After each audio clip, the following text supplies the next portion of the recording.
Bonjour et bienvenue, ravi d'être avec vous ce matin. Nous sommes jeudi donc 9 novembre, très heureuse d'être avec vous, de vous accompagner pendant 1h30. J'espère que vous passerez un agréable moment avec nous. Ce matin, donc, nous avons préparé pour vous une émission où d'abord nous parlerons donc de la grippe saisonnière, puisque le 29 octobre, ça a été le jour du lancement de la campagne de sensibilisation contre la grippe saisonnière. Et oui, on sait très bien que l'automne et l'hiver sont les saisons où les virus tournent un peu partout et beaucoup de personnes sont sensibles. Donc c'est pour cela que nous allons parler donc de l'importance de se faire vacciner contre la grippe saisonnière.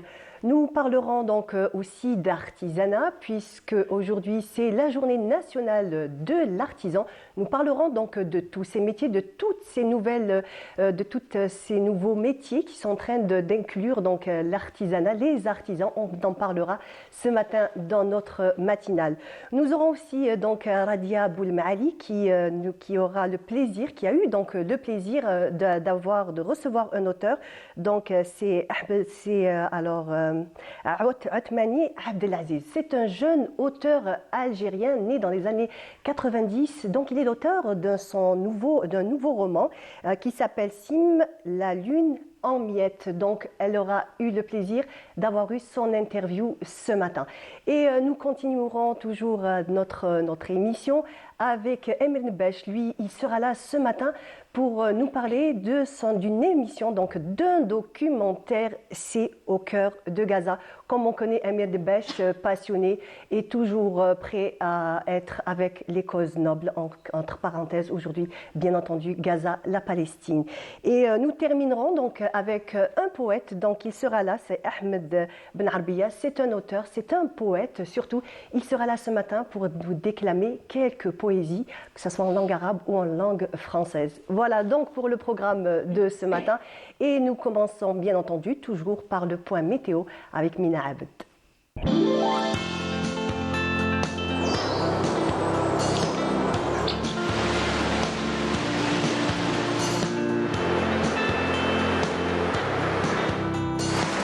موبيليس قدمت لكم الأحوال الجوية. موبيليس، معا نصنع المستقبل.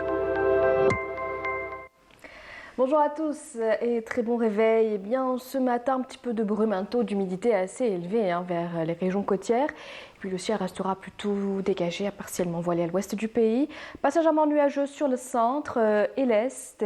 On notera des vents assez forts sur la partie sud, notamment sur la Saoura et le Nord Sahara, des vents jusqu'à 50, même parfois 60 km/h, avec un ciel plutôt nuageux et possibilité de quelques faibles pluies, des pluies accompagnées d'orages, notamment sur le sud-ouest ou encore la Saoura. Les températures de cet après-midi, on notera sur la moitié nord 21 degrés, du côté d'Alger, Annaba, on notera 19 degrés, à Tizi Ouzou 16 degrés seulement, à Rilzen, Constantine et Batna, on notera 25 degrés. À Gardaya, 26 degrés à Béchar, Hassim Saoud, on notera 34 degrés. À Ilizi, 39 degrés. Du côté de Tindouf et enfin 38 degrés. Ce sera la maximale pour l'extrême sud. On passe tout de suite à l'état de la mer. Pour cet après-midi, eh bien, on notera une mer calme, un peu agitée vers les côtes ouest, agitée sur le centre et l'est avec des vents entre 30 et 40 km/h vers les côtes ouest, entre 40 et 50 km/h sur le centre et enfin entre 30 et 50 km/h sur la partie est. Encore une fois, excellente matinée et à tout de suite.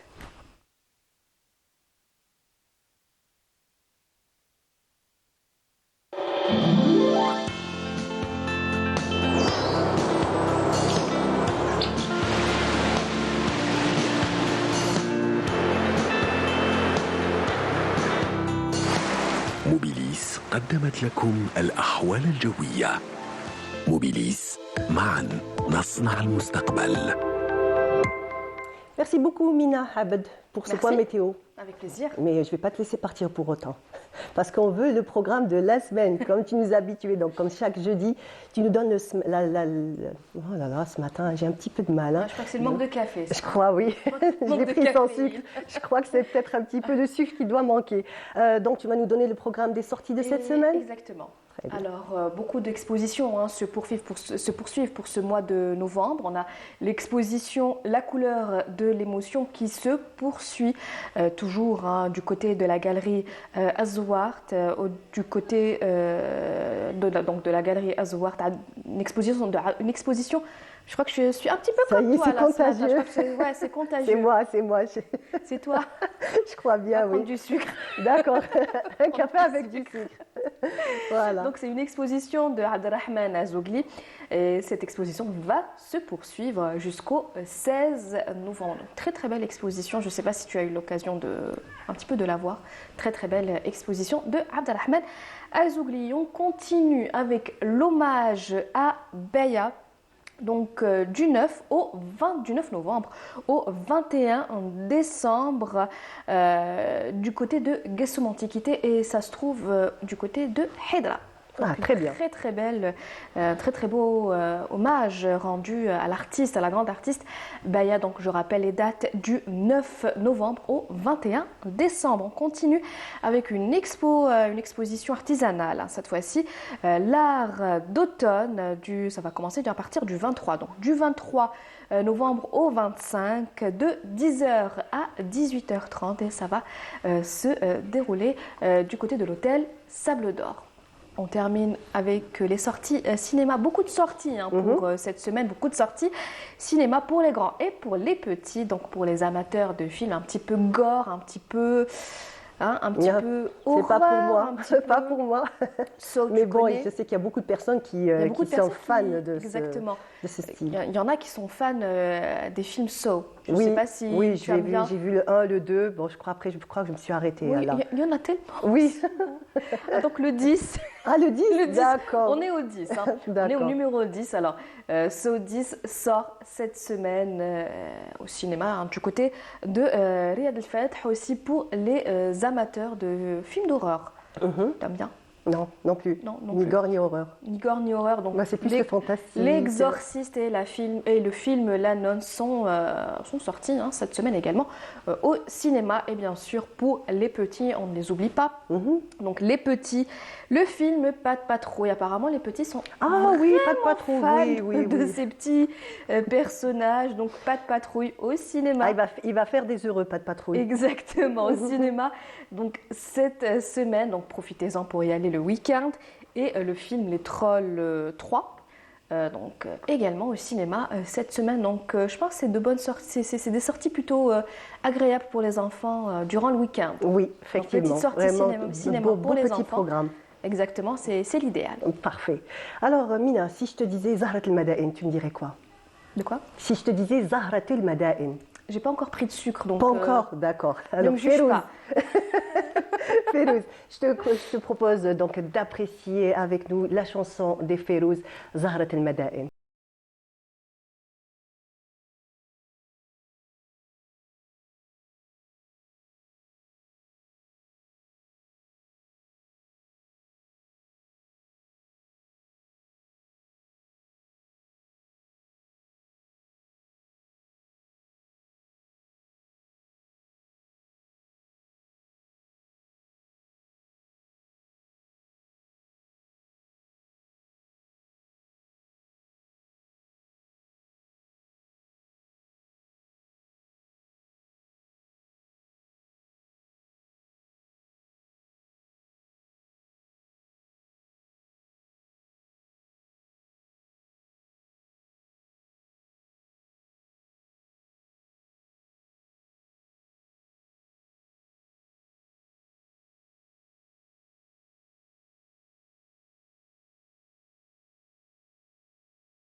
interprété Zahrat el-Madain. Et comme je vous l'avais donc annoncé tout à l'heure, j'ai le plaisir de recevoir Dr Samia Hamadi. Bonjour. Bonjour. Enchantée, très heureuse de vous recevoir ce matin. Merci pour l'invitation. Et Aïchek, donc vous êtes directrice de la prévention et de la lutte contre les maladies transmissibles.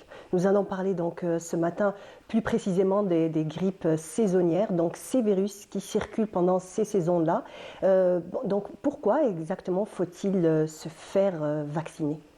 Oui, voilà. Vous venez de dire, c'est une grippe saisonnière. La grippe tue. La grippe mène les personnes à être hospitalisées, à compliquer leurs maladies qui sont déjà lourdes. Et donc, c'est la raison pour laquelle on se fait vacciner. On se fait vacciner. Le vaccin, c'est un vaccin qui est sûr. Depuis l'avènement des vaccins, donc depuis 60 ans, on voit que le nombre de décès liés à la grippe ou de complications ont vraiment une diminution drastique. Donc, c'est la raison pour laquelle se faire vacciner, c'est de se protéger contre les complications et réduire le décès lié à la grippe. Donc, faire cette campagne de sensibilisation est très important puisqu'elle a commencé le 29 octobre. Oui.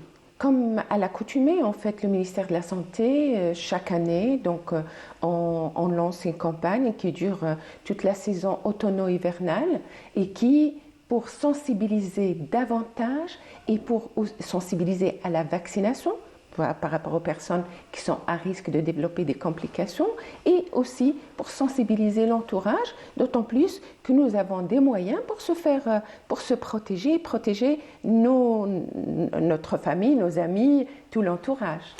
Qui sont les personnes, on va dire, qui doivent impérativement se faire vacciner? Oui, il est fortement recommandé. Est-ce qu'une population qui est la population cible qui doit se faire vacciner, en l'occurrence les personnes âgées de plus de 65 ans, ces personnes, quel que soit leur statut, quel que soit leur état de santé, c'est-à-dire qu'ils soient en bonne santé ou qu'ils aient une maladie chronique, donc c'est ces personnes-là, les personnes chroniques qui soient âgées, je veux dire adultes, moins de 65 ans, et les enfants, c'est-à-dire toutes les personnes qui ont une maladie chronique, je cite les maladies cardiovasculaires, les maladies rénales chroniques graves, les immunodéprimés, donc les personnes atteintes de cancer, les personnes atteintes de diabète, les personnes qui ont un surpoids. Donc ça, ce sont des personnes on les a vues développer des complications. Ce sont des personnes qui sont plus fragiles, on va dire. Qui sont vraiment vulnérables à tous les virus. Mais quand on parle du virus de la grippe, il y a un vaccin, donc il faut se faire vacciner. Puis les femmes enceintes, quel que soit leur âge de grossesse. Donc là, vraiment se protéger, elle se protège elle et elle protège son bébé. Donc ça, c'est vraiment la population chez qui il est fortement recommandé, qu'on conseille vraiment de se faire vacciner. D'autant plus qu'on se rend compte que ces personnes et d'ailleurs, on a eu pas mal de témoignages qui vous disent « Depuis, alhamdoulilah, je fais plus d'hospitalisation ou la djinir FIFA ». Ça ne veut pas dire se faire vacciner, je ne vais pas tomber malade. Je vais tomber malade, je vais faire la grippe, mais seulement elle va être légère.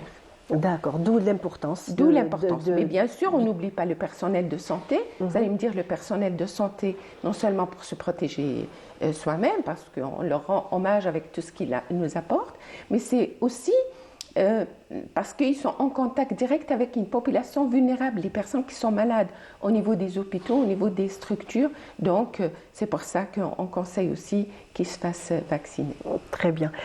Donc, une campagne de vaccination qui touche, on va dire, les 4 coins du pays? Oui, c'est une campagne qui, à travers tout le territoire, donc les 58 wilayas, et j'espère, en tout cas, merci à vous, de faire passer les messages à travers des émissions comme ça, à travers on remercie les médias pour faire passer les messages, mais c'est aussi, on organise des portes ouvertes, de la sensibilisation à chaque fois qu'il y a une personne qui se présente dans une structure de santé. Très bien. On parle aussi donc de la gratuité de ce vaccin? Oui, le vaccin, il est gratuit. Il faut dire une chose, le vaccin il est sûr, il est efficace. Donc le ministère de Donc la son Santé, efficacité, on revient plus oui, dessus. on revient plus là-dessus. D'accord. Le ministère de la Santé a maintenu le tétravalent. Enfin, c'est un vaccin qui couvre les 4 souches qui sont potentiellement épidémiques. Donc les souches A et les souches B, les 4. Et donc c'est un vaccin qui est gratuit au niveau de toutes les structures de santé, mais qui est remboursé au niveau des officines.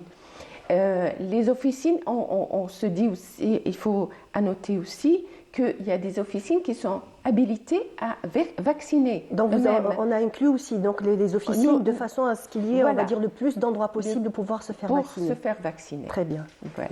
D'accord. Donc on ne revient pas sur on va dire sur la question de l'efficacité du vaccin. Donc vous avez dit qu'il couvrait les quatre souches. Oui. Les 4 souches. Les 4 souches, les A et B.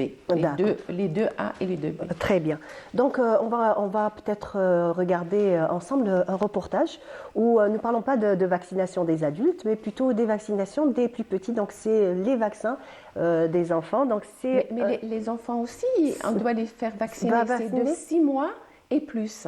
Donc le vaccin, on doit vacciner les enfants de 6 mois et plus qui sont vulnérables, qui sont des enfants qui présentent des pathologies aussi chroniques, qui sont à risque, mais les moins de 6 mois, on conseille beaucoup plus les moyens de prévention, donc les mesures barrières, ou se faire vacciner. C'est le cocon familial, je veux dire que la maman ou le papa qui peuvent se faire vacciner pour éviter la transmission à leur enfant. Donc c'est le même vaccin C'est le même vaccin. Que ce soit pour les adultes ou pour les petits? Tout à fait. C'est aussi bien pour les petits que pour les enfants. Et c'est un vaccin qui peut être aussi co-administré, j'allais dire, même si les enfants qui sont plus de 6 mois et qui doivent avoir leur vaccin habituel du calendrier vaccinal national. Voilà, justement. Ils peuvent le faire le même jour. Pourquoi? Parce que c'est un vaccin qui est inactivé et donc on peut l'administrer le jour même. Très bien. Donc ça, c'est bon à savoir pour les parents parce que peut-être que c'est assez... On prendrait peut-être pas ce risque en tant que parent. On va se dire, on va par exemple lui faire son vaccin de 3 mois ou de 9 mois et on n'osera pas le faire vacciner. Je parle sous le contrôle des experts, du comité des experts et le scientific evidence. Donc ça a été démontré et donc c'est pour ça qu'on dit qu'ils peuvent se faire vacciner le jour même s'ils veulent. Très bien. Donc c'est un point très très important qu'il faut vraiment garder en vue, qu'on peut faire vacciner les enfants en même temps que leur vaccin, on va dire, vaccinal. Très bien. Alors on regarde un sujet de Hamid Rebouh. C'est un sujet sur la vaccination des enfants et on revient juste après.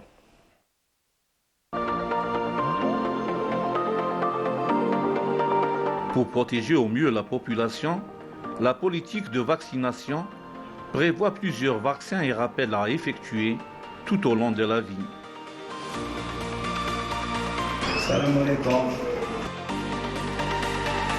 Le calendrier de vaccination connaît des modifications dans le temps, en fonction de la situation épidémiologique, également des différentes technologies et d'innovation de nouveaux vaccins.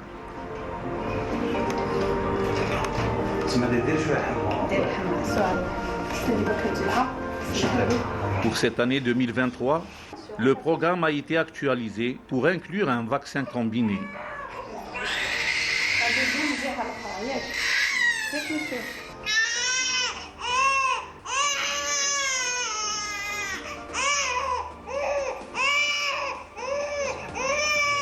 Il y a eu une actualisation par rapport au calendrier vaccinal, donc 2023.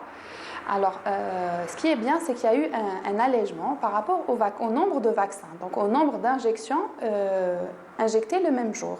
Donc, pour donner plus de détails, par rapport aux vaccins de 2 mois, 4 mois et 12 mois, on vaccinait, donc le jour de la vaccination, le nourrisson se présente, on faisait 3 injections le même jour. C'était un petit peu douloureux pour le bébé. Donc, ce qui est bien, c'est que ça a été allégé. Au lieu de faire 3 injections le même jour, nous faisons 2 injections au lieu de 3.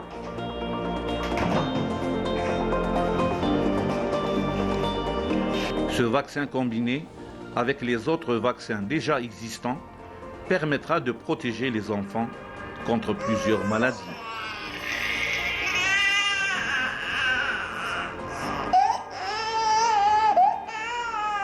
il y a 2 injections qui ont été jumelées en une, en rajoutant la polio injectable.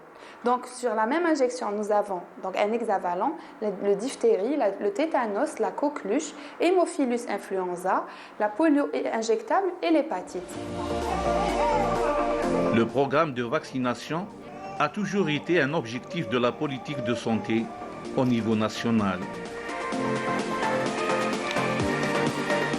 انا بهذا الفاكسان هذيا قال لك بلي ما تعودش تاع شهرين وما تعودش تاع الاخر باش يديروها اون فوا على ضربه يعني كيفاش علاش باش داروا هذا لو سيستيم هذايا جو سي با. L'introduction du nouveau calendrier de vaccination en Algérie va permettre un meilleur confort pour l'enfant.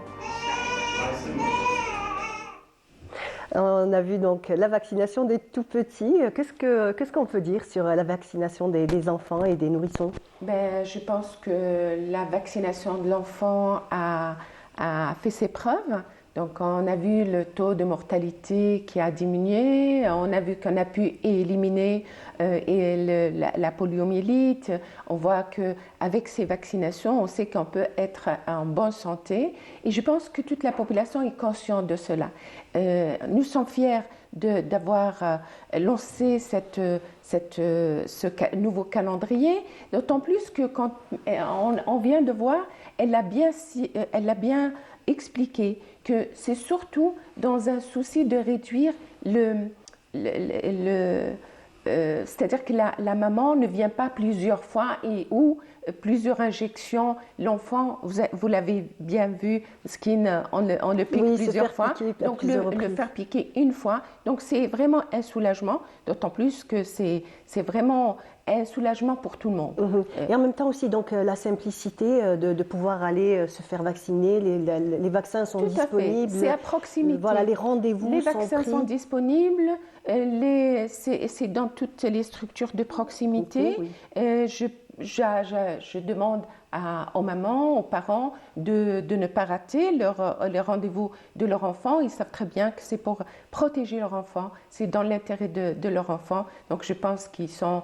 il faut peut-être expliquer davantage parce que la maman, on vient de la voir se dire « Oui, mais non, parce qu'il m'a dit plusieurs fois, parce que l'enfant ne fait pas aussi, on ne le pique pas plusieurs fois. Et donc, c'est un vaccin qui est sûr, c'est un vaccin qui va protéger votre enfant. Donc, n'hésitez pas à poser des questions aussi au personnel de santé qui est formé ils sont là pour répondre à toutes les questions. Très bien. Donc on reste toujours donc dans tous ces virus et bien entendu la grippe. Est-ce qu'on peut attraper plusieurs fois la grippe même en étant vacciné, mais en fait attraper plusieurs formes de cette grippe? Le vaccin en fait il protège contre les complications. Hein? Je vous ai dit, la personne elle se fait vacciner, mais elle fait des formes légères. Maintenant, pourquoi se faire vacciner chaque année? Parce qu'il y a la mutation, c'est un virus qui est fragile, donc il mute. Et c'est la raison pour laquelle le vaccin il est fabriqué en fonction des souches circulantes, donc qui ont muté. Et à partir de là, c'est-à-dire ne pas se faire... Je dirais que la personne qui va se faire vacciner, si elle ne se vaccine pas, elle va vous dire « Moi, j'ai déjà fait la grippe ».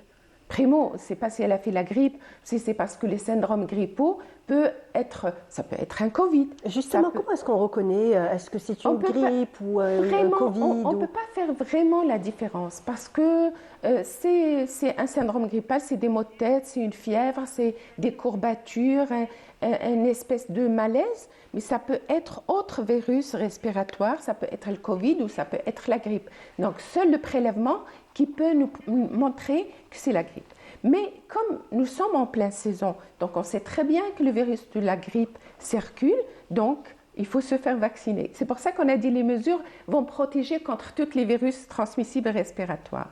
Mais il faut se dire aussi que le virus, il risque d'être...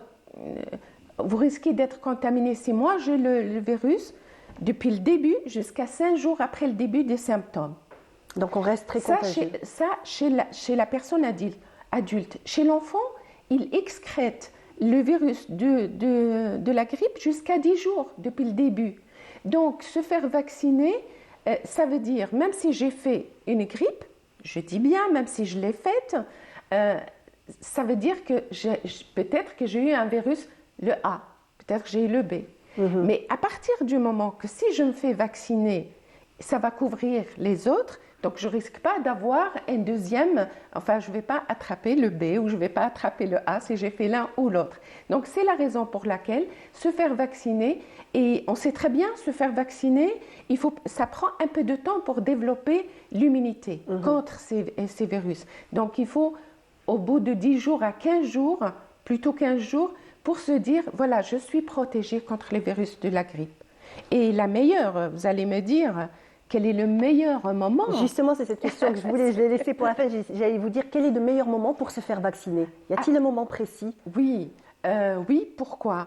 Parce que, comme c'est au bout de 10 jours ou 15 jours pour être protégé, donc on sait très bien que le virus il circule, il commence à circuler, donc autant le vaccin il est disponible partout, dans les officines et dans les structures. Se faire vacciner maintenant avant qu'il y ait une forte circulation du virus et être protégé pour le reste de la saison. Merci beaucoup, docteur Samia Ahmadi. Merci beaucoup d'avoir été là ce matin et de nous avoir éclairé sur l'importance de se faire vacciner contre la grippe saisonnière. Donc, protégeons-nous, vaccinez nos personnels et de santé et vacciner nos populations cibles, malades chroniques et personnes âgées pour ne pas développer des complications. Et les mesures barrières, on doit les garder aussi. Exactement, et garder toujours les mesures barrières. Merci beaucoup, docteur, merci. Et donc, on continue avec un sujet de Lamia Bedbouda. C'est un portrait de Mounir Benyekous. On regarde et on revient. À la galerie Aïcha Haddad, il règne comme un petit air de Picasso dans les œuvres de l'artiste Mounir Benyekous. On pourrait aussi le nommer l'artisan de la couleur, car son univers est très coloré. Son art se balance entre le figuratif, semi-figuratif et l'enluminure. Intitulée La vie, cette exposition nous présente d'abord les différentes toiles de l'artiste, où il aborde différentes questions comme l'espoir, la paix et la vie. Mais moi j'aime beaucoup les couleurs, toutes les couleurs. J'aime le jaune, le soleil, le rouge, le vert, mais moi j'aime pas le gris et pas trop de noir, et jaune qui tranche je n'aime pas. Plus clair jaune j'aime pas. Et l'autre, toutes les couleurs, ça me plaît. D'autres tableaux sont ponctués de signes berbères. D'autres œuvres nous traduisent son amour pour Alger la Blanche, la Casbah, son architecture et ses ruelles.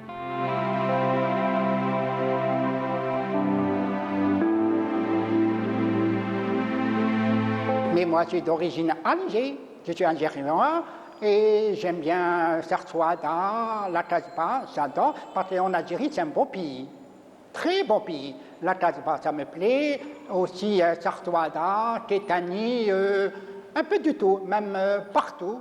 Moi, ça me plaît en Algérie. Dans le registre de l'enluminure, l'artiste exprime son art et sa parfaite maîtrise du trait et du dessin sur des maillettes, miroirs, plateaux ou bien des coffres qui nous rappellent Sendouk l'Aroussa d'antan.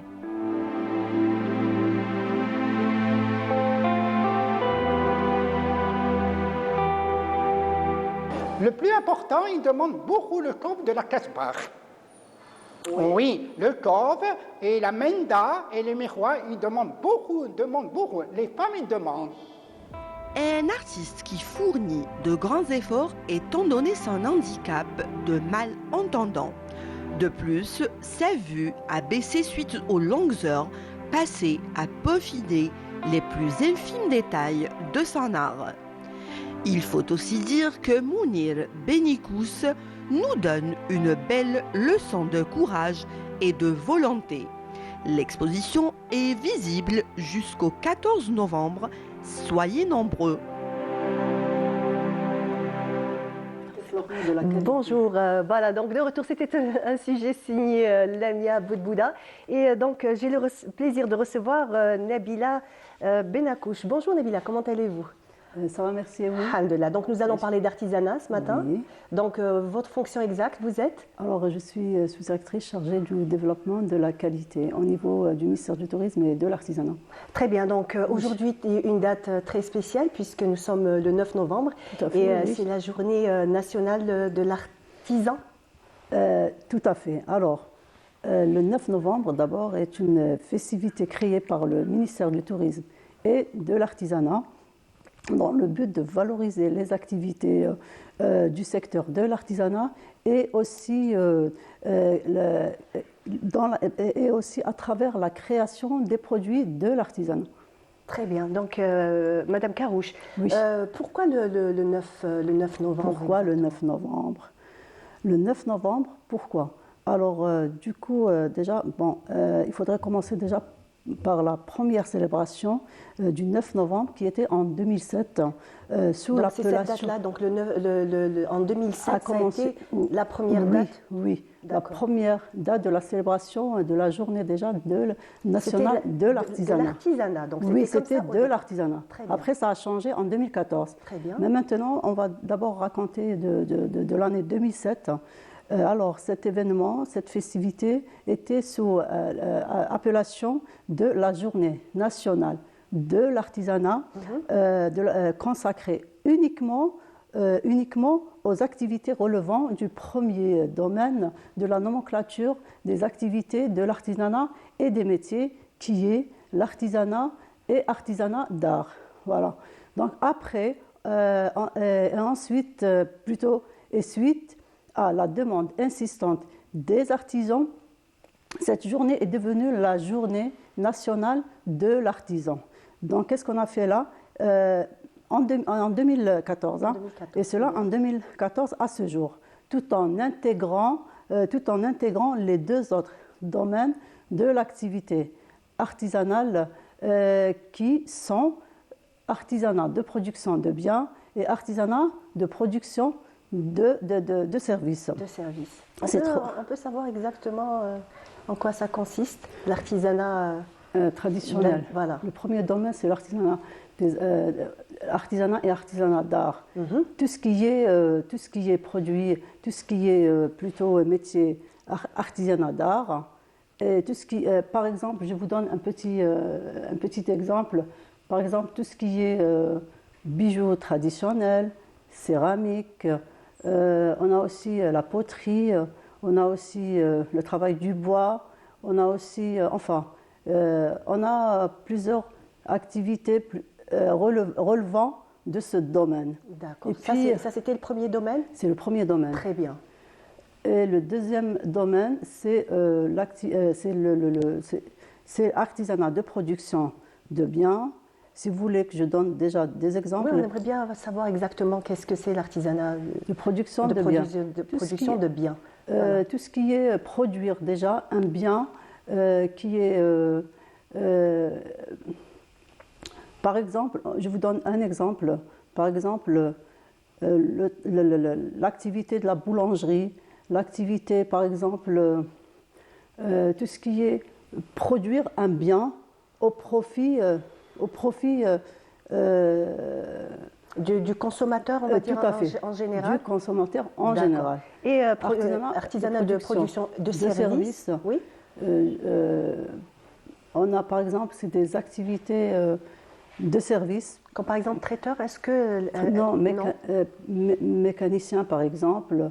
Par exemple, tout ce qui relève un peintre, activité de la peinture, activité de la plomberie par exemple. Tout ça, c'est des activités relevant du domaine des productions de services. Donc au départ, elles n'étaient pas... Excusez-moi. Oui, allez-y. Alors, ces trois domaines regroupent au total 338 activités artisanales. D'accord, voilà. Très bien. Très bien. Donc, encore une autre question. Donc, en quoi consiste exactement, on va dire toutes ces, on avait dit que c'était la première. D'accord. Vous avez compris ma question? Oui, j'ai compris votre question. C'est-à-dire par rapport à tout à l'heure, vous m'avez dit pourquoi vous avez choisi cette date-là, du 9 novembre, pour célébrer cette journée. Oui. Cette date a été choisie en marge de la célébration du 1er novembre, fête nationale de la Révolution, et coïncide aussi avec l'organisation du Salon international de l'artisanat qui se tient généralement au mois de novembre. Donc cette année, il a été célébré au mois de juin, c'est ça? Exceptionnellement. Exceptionnellement, Oui. cette année. Mais généralement au mois de novembre. D'accord. Donc, est-ce qu'on peut parler un petit peu de comment se développe le secteur? Comment se développe le secteur de l'artisanat? De l'artisanat. Le secteur de la... Alors, le secteur de l'artisanat, comment il se développe? Il est à noter que le secteur de l'artisanat déjà est en train de se développer selon le programme d'action du gouvernement à travers la participation aux différents plateaux, plutôt aux différents salons nationaux et internationaux. D'ailleurs, actuellement, on est présent à la Foire internationale de Berlin et aussi notre secteur va prendre part à prochainement aux 3 autres salons internationaux, notamment en Mauritanie, en Égypte et en Italie. Très bien, très bien. D'accord. Donc d'autres projets aussi peut-être en perspective pour des salons donc, dans d'autres pays? Oui. Bon, parce que là, j'ai bien cité ceux qui vont se dérouler prochainement, mais en longueur d'année, il y a toujours des salons et des foires internationaux qui s'organisent. Voilà. Très bien. Donc, est-ce que les artisans, ont des formations de perfectionnement ou peut-être d'initiation D'accord. En ce qui concerne la formation au profit des artisans, le secteur de l'artisanat a toujours accompagné ces artisans à travers l'organisation de différentes formations qui touchent plusieurs domaines, notamment dans le cadre du renforcement des capacités, des compétences techniques de nos artisans, dans la protection des produits de l'artisanat, dans la protection du patrimoine de l'artisanat, dans la création des entreprises, dans la gestion aussi des entreprises, dans le design. Voilà. Très bien. Donc, est-ce qu'on peut parler juste du fichier national donc, pour les artisans? Donc, on peut faire une carte d'artisan donc, en composant un dossier.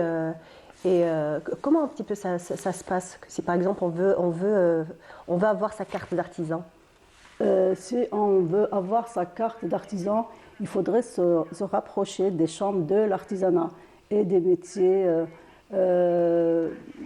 Alors, il faudrait constituer un dossier relatif à l'obtention de la carte d'artisan.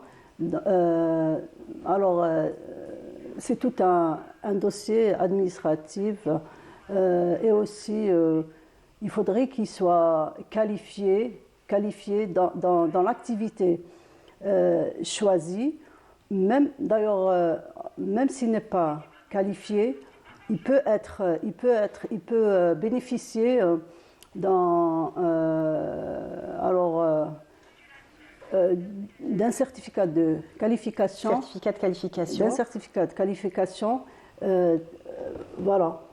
Très bien. Tout en faisant un test au niveau des chambres de l'artisanat et des métiers. Merci beaucoup, Nabila Kerouche. Merci beaucoup d'être venue, de nous avoir donc éclairé un petit peu sur cette journée. Donc, on a dit c'est le 9 novembre, la journée nationale de l'artisan. Très bien. Donc, pas de festivité précise pour aujourd'hui?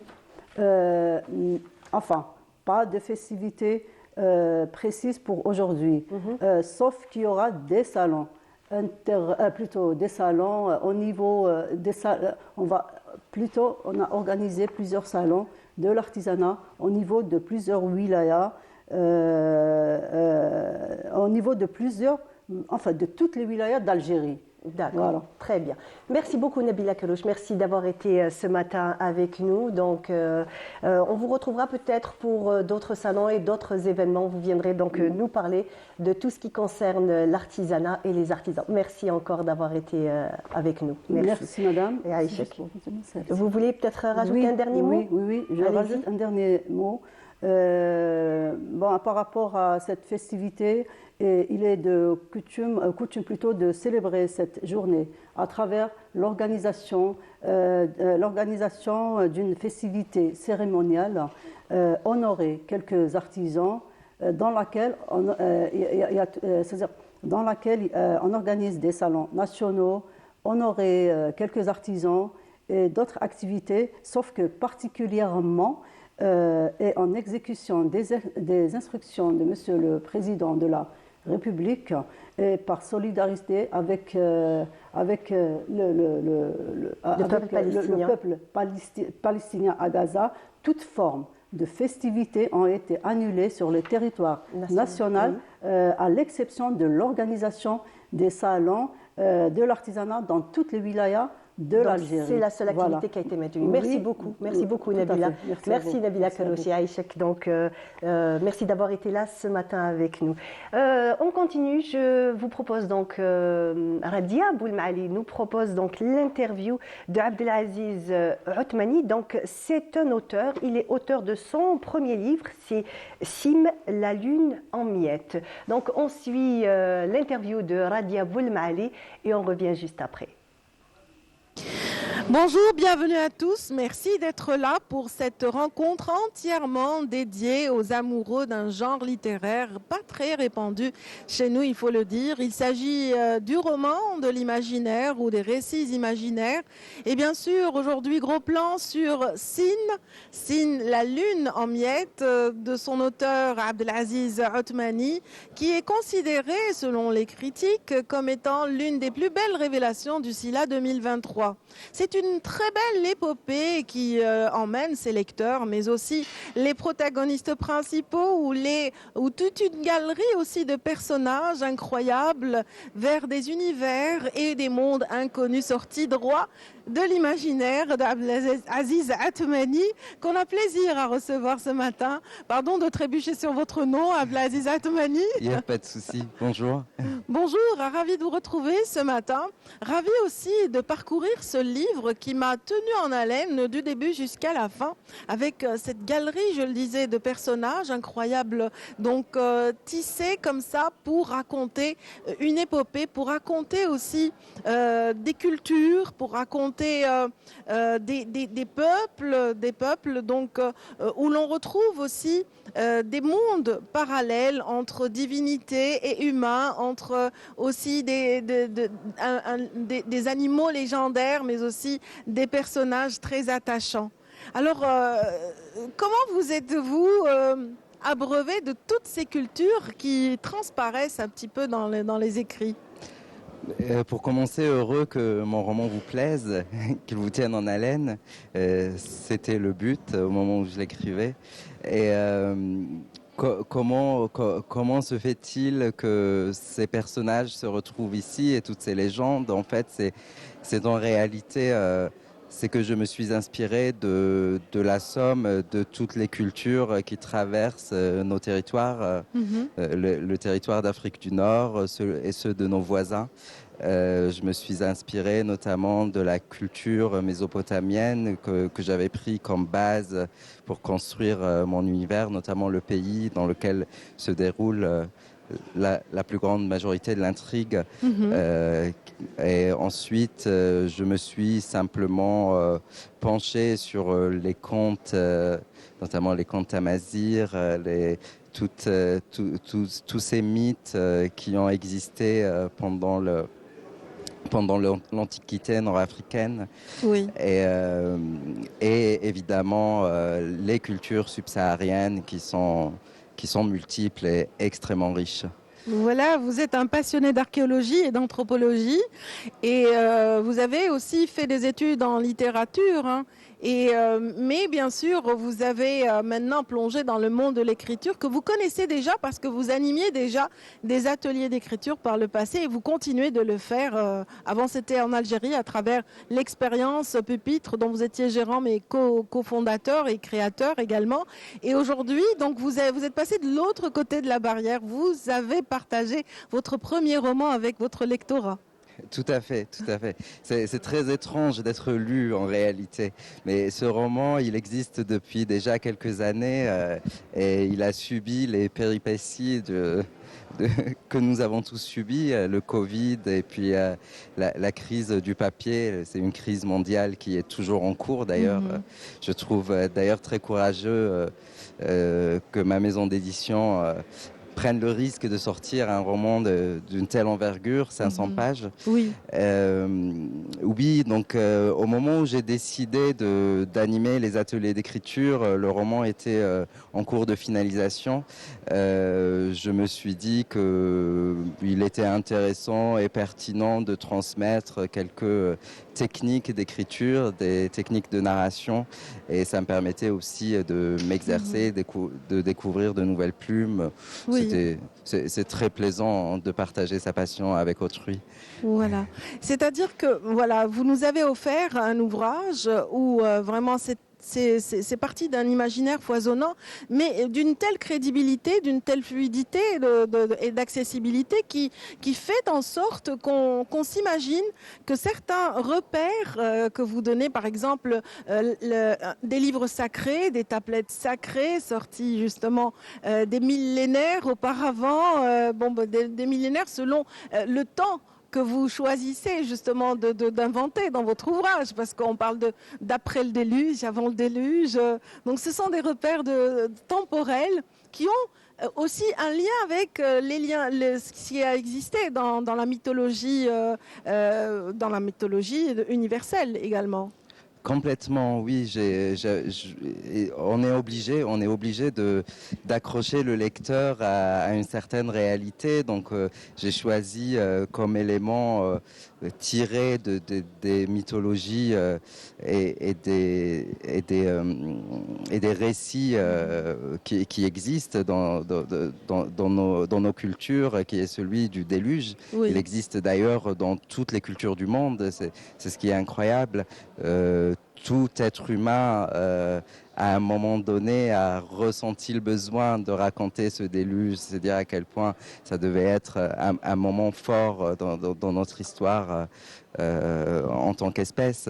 Et j'avais décidé de reprendre, vraiment de m'approprier cet élément-là pour en faire un repère temporel. D'ailleurs, mon roman se passe environ 4 à 5 générations justement après le déluge. Voilà.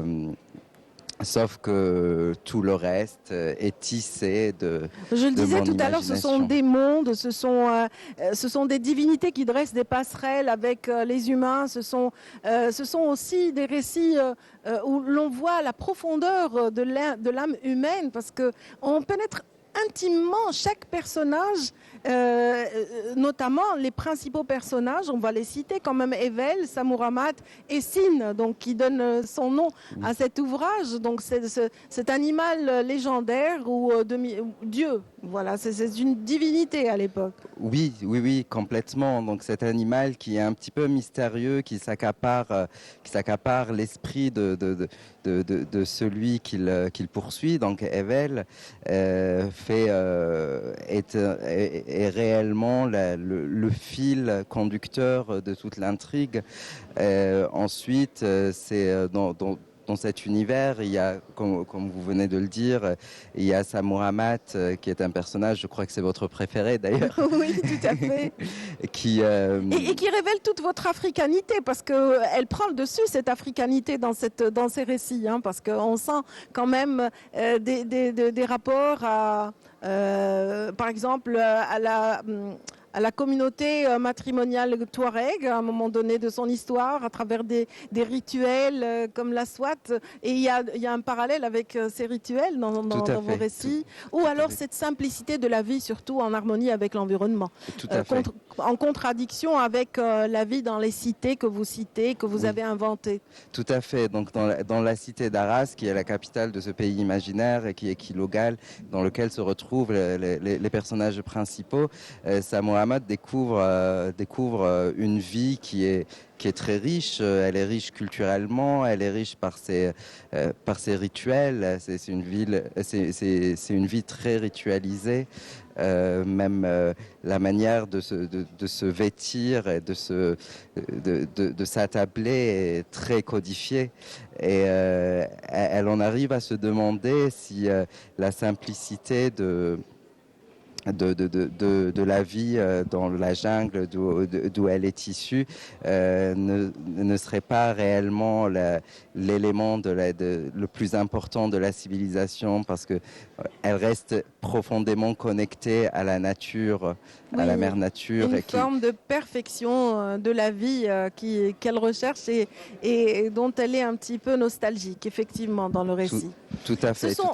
Voilà, c'est un personnage féminin très puissant, très présent dans votre roman, et voilà, c'est un petit peu aussi une manière de rendre hommage à la force féminine. Oui. À la force féminine et à la féminité africaine surtout, on a tendance à oublier. On a cette image de la femme africaine qui est souvent en colère,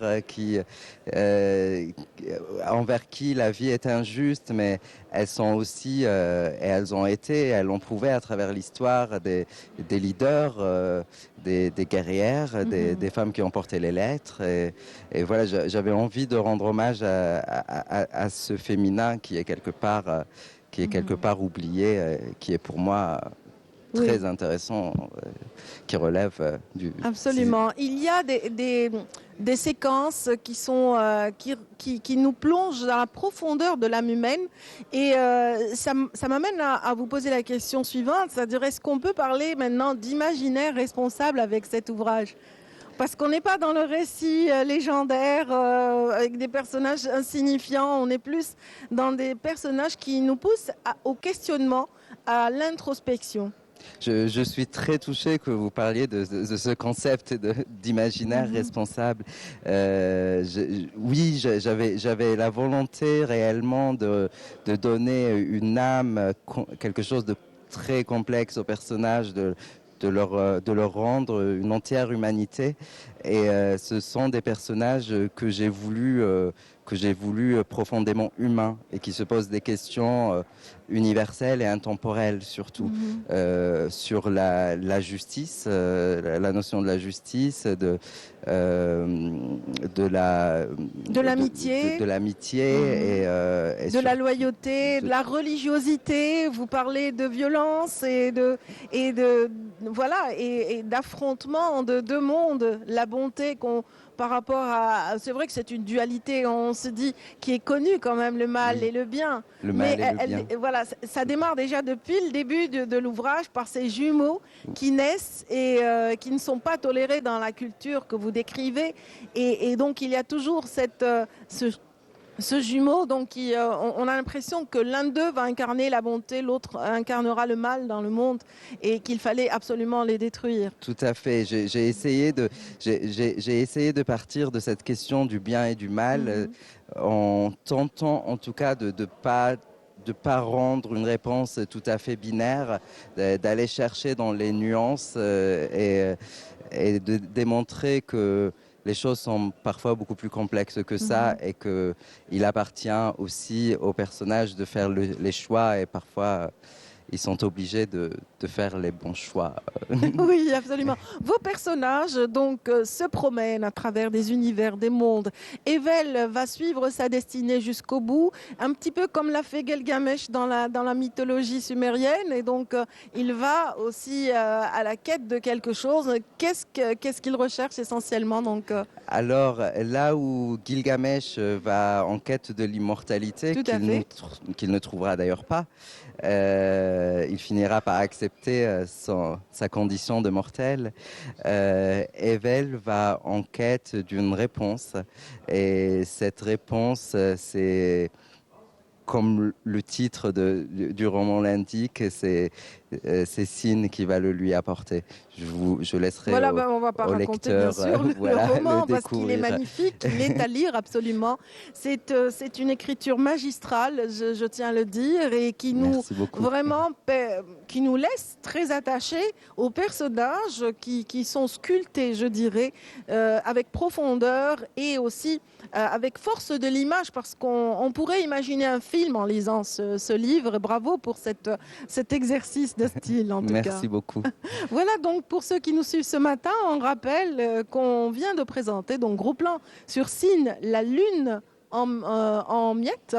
Donc voilà, l'explication par rapport au titre, vous la trouverez certainement à la fin de l'ouvrage. Mais les personnages dans le livre qu'on vient de présenter vont vers une destinée inconnue. Est-ce que ça présage d'un nouveau livre, une suite? Sin, la lune en miettes, pardon? J'ai quelques notes dans les tiroirs pour le moment.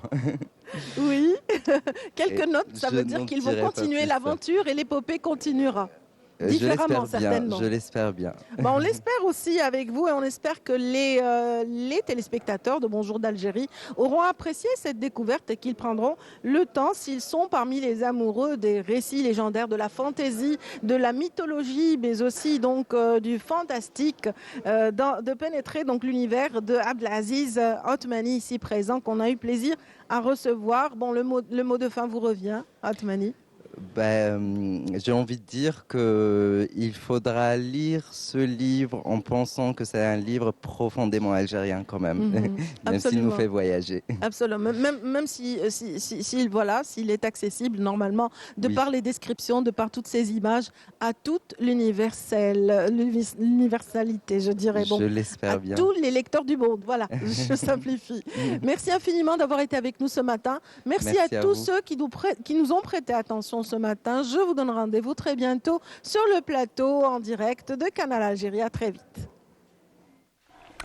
C'était Radia Boulmeali qui a interviewé donc pour nous l'auteur Abdelaziz Othmani et son livre Sin, la lune en miettes. Et pendant ce temps-là, comme je vous l'avais dit, donc ce matin je vous l'avais annoncé, Emir Debech sera là et il est là. Emir, bonjour. Bonjour Méline. Comment vas-tu? Ouais, ça va, merci. Bien. Bonjour à toutes et à tous.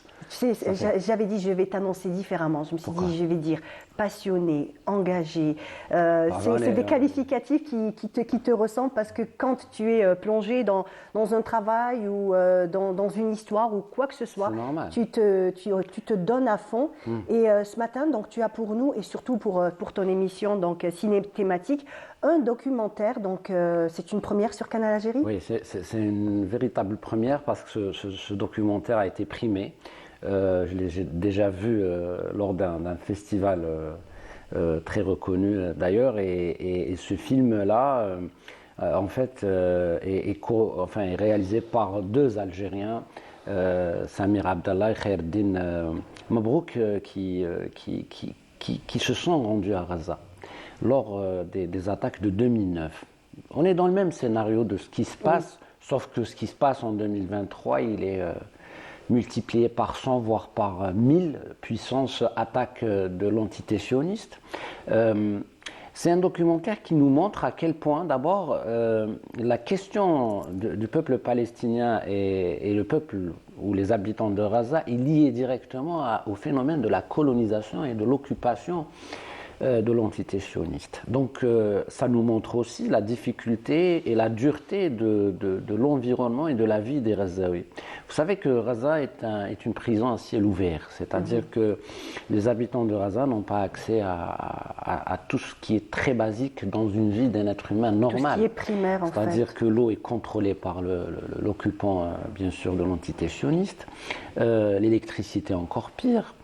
Le gasoil qui alimente bien sûr toutes les batteries et les groupes électrogènes qui alimentent les hôpitaux, qui alimentent les écoles, les crèches, les mosquées, tout ça est contrôlé et donné au compte-gouttes. Je ne vais pas faire un peu de superlative en vous disant que peut-être à Gaza il y a du divertissement ou quelque part de la culture ou quelque part du loisir. Ça n'existe pas, parce que quand vous voyez la réalité de ce qui se passe à Gaza et la vie quotidienne des Gazaouis, c'est complètement, voilà, c'est complètement hors nature et hors ce qu'on vit en 2023. C'est-à-dire, c'est vraiment, on est dans des bidonvilles, on est dans des endroits, des vies voilà, précaires. Précaires, bien sûr. Et tout ça a des conséquences sur le développement de l'être humain là-bas. Si on parle aussi de la condition de l'enfance, elle est complètement chaotique et catastrophique. On a des enfants qui ont accumulé en réalité des traumatismes par rapport aux multiples attaques de l'entité sioniste, des bombes tous les soirs, tous les jours, toutes les heures. Encore une fois, en 2023, ce que nous vivons depuis un mois et quelques, c'est quelque chose de terrifiant déjà pour l'humanité. On ne peut pas, déjà rien que de voir les images à la télé, on est complètement sonné, on est complètement dérangé, on est complètement traumatisé. Alors, qu'en est-il des personnes qui vivent là-bas? Et ce documentaire nous le montre, mais d'une manière très claire et malheureusement très dure. Donc Samir Abdallah et Khaireddine Mabrouk se sont déplacés, ils ont traversé Ma'bar Rafah, ils ont filmé pendant les attaques, et là c'est un documentaire de témoignages des Gazaouis. Donc vous aurez les témoignages des habitants, de leur vécu, comment justement ils subissent ces attaques et des armes, parfois quand il y a des armes non conventionnelles, comme on dit, qui tombent sur leur tête. Donc c'est un documentaire de 1h35 qu'on a pu avoir bien sûr chez nous à Canal Algérie. Ça rentre bien sûr dans le cadre de la sensibilisation, voire de la conscientisation de l'opinion publique. Parce que ce qui se passe aujourd'hui, c'est qu'il y a une guerre de l'information. Beaucoup de médias occidentaux sont en train de détourner le regard sur ce qui se passe réellement. Vous savez qu'il y a un chiffre, peut-être qu'on est rentré dans une sorte de banalisation des chiffres et des morts. Quand on parle de 4000 enfants, 4000 enfants en un mois, c'est génocidaire. Beaucoup de pays réclament le droit humanitaire international. On est en train de bafouer les conventions de Genève, le DIH. Tout ça est bafoué parce qu'on est en train de tuer en silence. Et beaucoup de médias essaient de détourner et de ne pas couvrir. Canal Algérie, bien sûr, c'est une chaîne publique qui est une fenêtre, bien sûr, de l'Algérie à l'étranger, et que nous avons justement ce devoir de montrer ces choses que nous jugeons utiles. Parce qu'en réalité, on parle aujourd'hui de 2 colonies qui restent dans le monde. Vous imaginez, on parle de la Palestine, on parle de Sahara occidental. Et bien sûr, intrinsèquement, l'Algérie, au mois de novembre et tous les mois, bien sûr, on a cette fibre révolutionnaire qui est tout à fait légitime et presque, j'allais dire, utile pour l'équilibre et la paix dans le monde. Parce que l'Algérie a voulu ça, a voulu se débarrasser déjà en 1954 de l'apartheid, du racisme, des inégalités, de tout ce qui peut retarder l'épanouissement de l'être humain. Et ceux qui donnaient avant et aujourd'hui des leçons sur les valeurs, sur la fraternité, sur l'égalité, tombe et retombe d'une manière extraordinaire et d'une manière vertigineuse vers la barbarie et la sauvagerie. Et ça, c'est malheureusement dommage. Donc on a des personnalités comme Khaireddine Mabrouk et notre ami Samir Abdallah, qui ont travaillé sur ça. Et ils ont une belle initiative, c'est qu'ils ont créé une plateforme que j'invite tout le monde à visiter. C'est une plateforme qui s'appelle Gaza, des visages, non pas des nombres. Donc Gaza face, not just number. On a besoin d'humaniser ces victimes. Ce ne sont pas que des chiffres, Myriam. C'est vrai qu'on lance des chiffres, 4000 enfants, 8000 femmes. On a dépassé les 10 000 ou 11 000 morts. C'est grave. Mais est-ce que tu voudrais qu'on voit d'abord les extraits? Oui, bien sûr, avec plaisir, parce qu'on a un extrait qui est en notre possession et qui va peut-être vous donner envie de suivre cette émission ce vendredi à partir de 20h45 sur Canal Algérie. Alors on regarde l'extrait et on revient.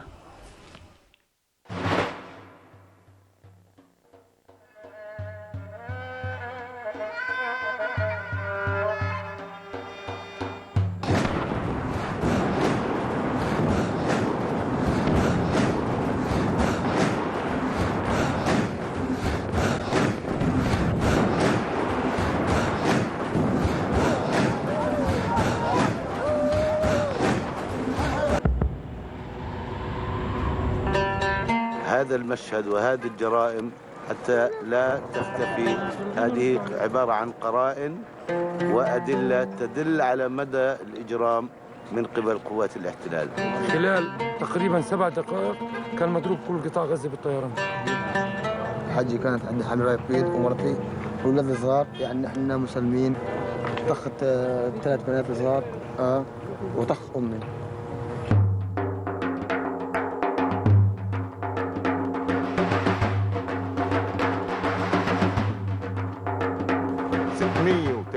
طيارة F-16 تضرب ثوان واحد ما صارش في التاريخ العسكري.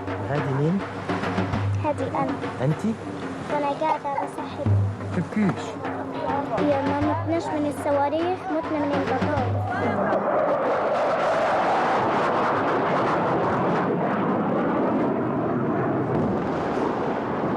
خذوا دمي صفوه من شراييني، خذوا عقلي الحقوني بالمجانين، وأعيش في الدنيا شريدا وأهيم في الدنيا شريدا، ولا أبيع شبرا من فلسطين، ولا أبيع شبرا من فلسطين. Voilà, Amir. Donc c'était un extrait déjà très poignant. Ça nous donne, on va dire un petit peu dès le départ, la gravité de la vie, de tous ces événements. Et ça, ce sont des événements qui se sont passés, c'est des images qui datent de 2009. Ce qui est éloquent en réalité par l'image et par le tournage de ces réalisateurs engagés, encore une fois, parce que ça rentre dans une démarche je vous ai dit, de conscientisation et de prise de conscience autour de ce qui se passe depuis des années en Palestine et notamment sur la bande de Gaza. Les attaques en fait qu'on voit et qu'on vit aujourd'hui en 2023, c'est pas quelque chose d'exceptionnel, hein, excusez-moi. C'était le quotidien des C'est le Gazaouis quotidien, depuis... en fait, c'est des séries d'attaques. Sauf que ces attaques, elles montent en crescendo. Et on pousse ces attaques vers leur extrême. C'est-à-dire qu'on tue, après on développe ce qu'on appelle l'outillage d'un colonialisme sauvage. Mais on a pu l'entendre, il y avait 730 raids par jour. Aujourd'hui, on est sur quelque chose d'exponentiel aujourd'hui. Aujourd'hui, c'est tout, bien sûr, tout le monde regarde. Aujourd'hui, à la différence de ce qui s'est peut-être passé il y a quelques années, avec l'explosion des plateformes médias et réseaux sociaux, vous savez qu'il y a des images qui nous parviennent. Justement, avec le journalisme citoyen, Amir. Bien sûr, il y a les médias alternatifs aussi, qui bien sûr qui cassent le mur du silence. Parce que si vous voyez les médias occidentaux, voilà, ils ne parlent pas de ces enfants, ou au pire encore, ils considèrent que ce sont des victimes collatérales, que dans une guerre ça peut arriver, sauf que voilà, nous voyons, parce que nous connaissons ça. C'est-à-dire que l'Algérien a vécu ça et nous sommes une exception. Parce que 8 mai 45, ce qui s'est passé ici, peut-être même bien avant, en 1854, si je ne me trompe pas, il y a eu cette batterie, encore une fois, d'outillage qui permettent à la colonisation d'exterminer, d'occuper et faire ce qu'on appelle une colonisation de peuplement, c'est-à-dire remplacer un peuple par un autre. Et comment remplacer? Il faut exterminer. Par l'extermination. Donc ils ont commencé avec les enfumades du Dara, les emmurades. Après, bien évidemment, ils se sont un petit peu malheureusement développés dans le mauvais sens, où ils ont commencé à inventer des méthodes, comme ils les ont inventées au 8 mai 45, où ils ont jeté des Algériens dans le ravin, ils ont brûlé, ils ont... Le napalm aussi, donc plein d'armes non conventionnelles. On est dans des procédés complètement barbares. Et puis après, on a développé avec la torture, les corvées de bois, tout ce que vous voulez.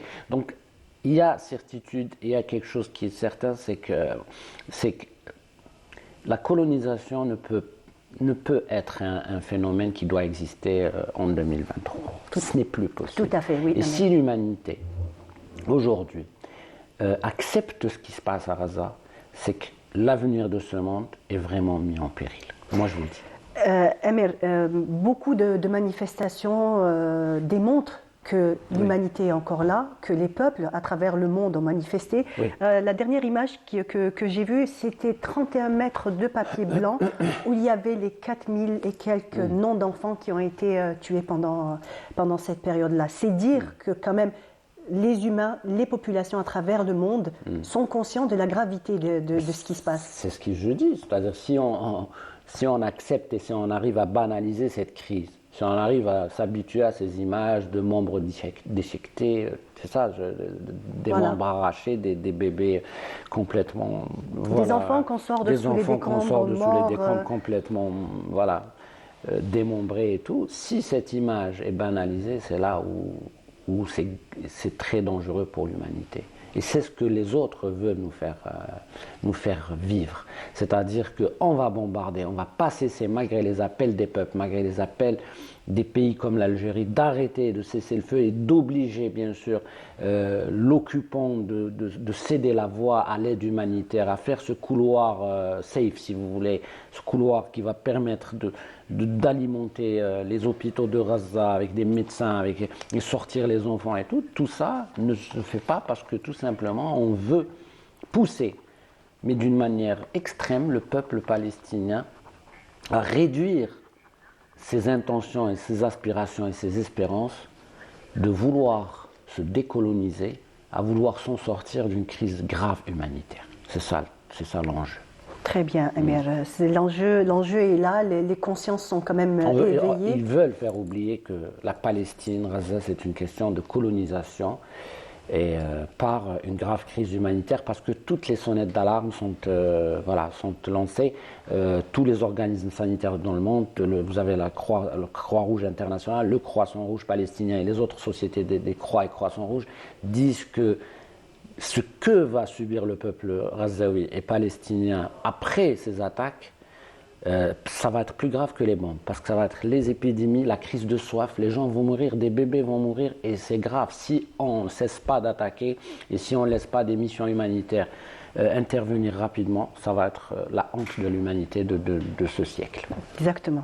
Donc tu nous rappelles juste le rendez-vous de Donc c'est ciné-thématique, habituellement c'est chaque vendredi après le journal de 20h, voilà, autour de 20h45, 21h. Gazastrophe, donc le titre du documentaire. Oui, de Samir Abdallah et Khaireddin Moubarak. Très bien, voilà. Merci beaucoup. On remercie infiniment. On remercie exactement pour ces images poignantes. Merci beaucoup. Merci à vous. Merci. Je vous propose de suivre tout de suite donc un reportage de Yasmine Belhidja. Elle est descendue dans les rues d'Alger et a donc demandé aux Algériens qui ont acheté le drapeau de Palestine. Voilà, on regarde et on revient juste après.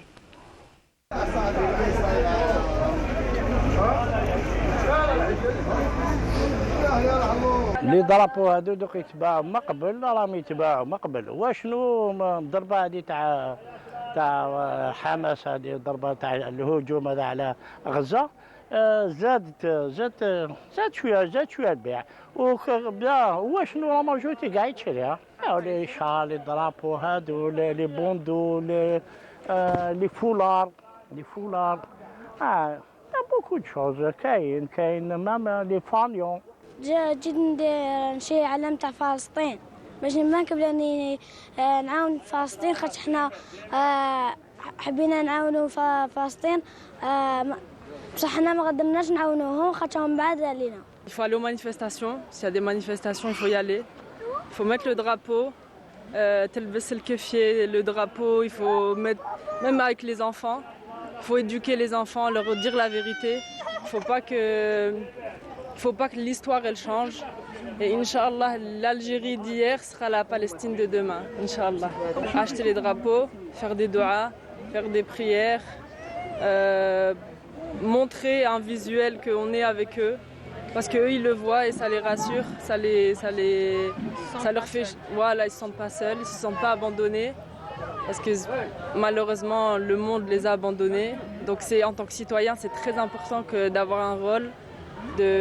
C'est ça être citoyen, c'est d'aider son prochain, c'est d'aider ceux qui sont dans la misère, dans la guerre. نعاونهم بالدعاء وجينا نشرو حنا على فلسطين هنا طفله صغيره وان شاء الله ربي معاهم ان شاء الله ربي ينصرهم ويحفظهم ان شاء الله. Qu'Allah aide nos frères et sœurs, et qu'Allah les sort de la misère et qu'Allah les rende vainqueurs de ce qui se passe. Amin. ان شاء الله ربي ينصرهم وعلى اعداء تاع اليهود هادو ان شاء الله ربي اللي مات ربي يرحمه وشهدوا واللي راهم مجروحين ومبليسين ربي يشافيهم.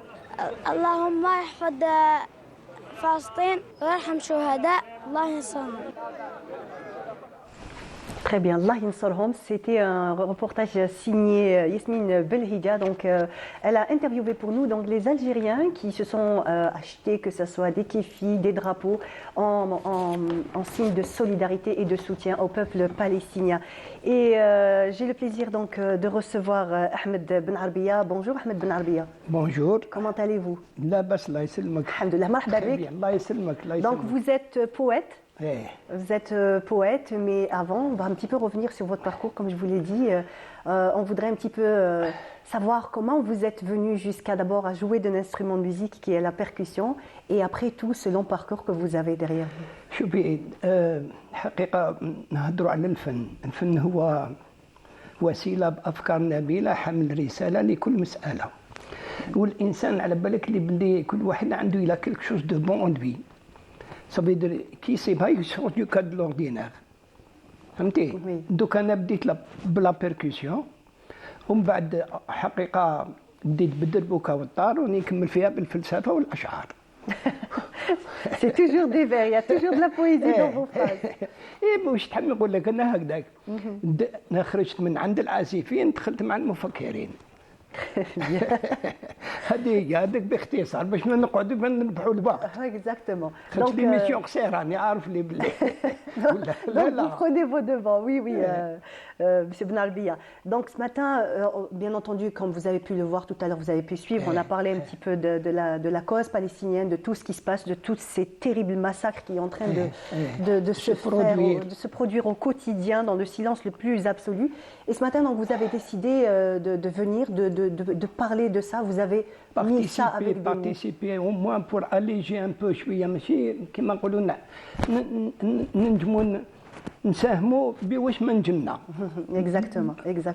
Donc vous vouliez commencer par quelque chose de précis? Je voudrais commencer par آية قرآنية.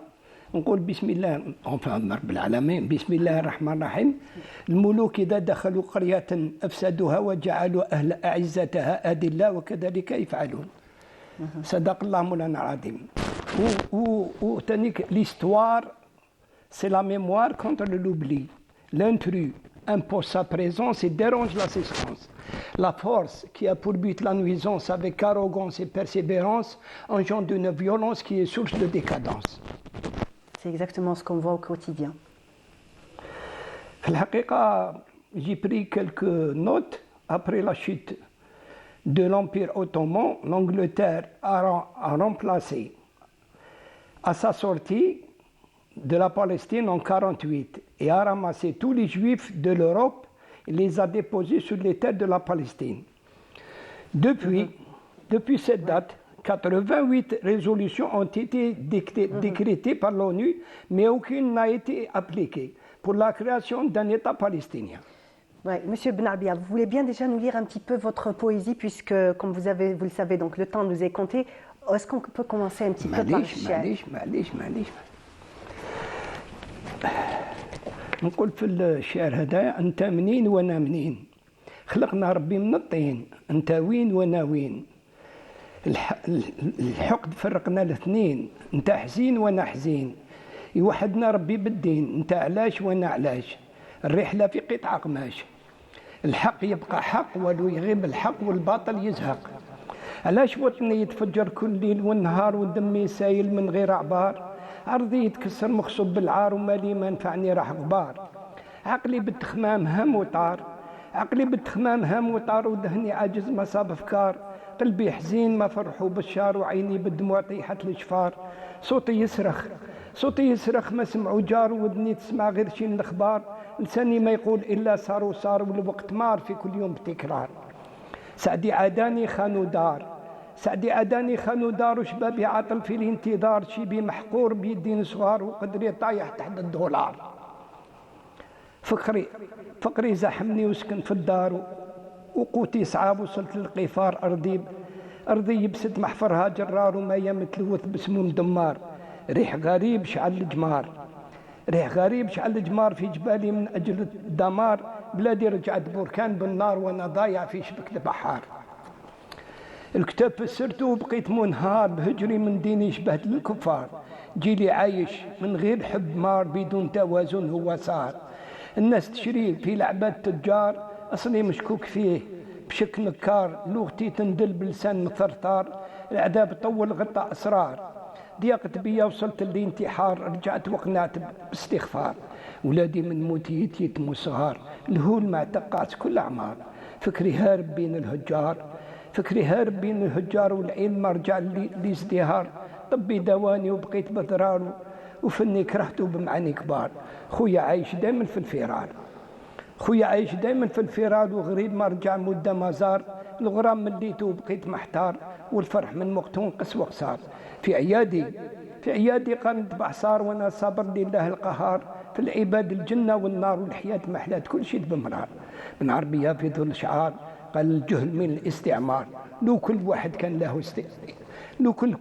كان له اعتبار، كان يتحقق أكبر انتصار. الله ينزع الغل من قلب المكار، الله ينزع الغل من قلب المكار، ويطهر الأرض بعرض مطار. يجود ويفتح لنا البصار، ينوب ويحفظنا من الأشرار. سترنا من الجحيم يا رب، ستر بجاه كتب النبي المختار. وحدنا وجمع الانكسار، وجمعنا يلا نكملوا المشوار. يعطيك الصحة monsieur Benarbia. Merci, merci beaucoup. Donc vous êtes venu ce matin de Blida, donc vous êtes de la ville des Roses. Vous avez grandi à Blida?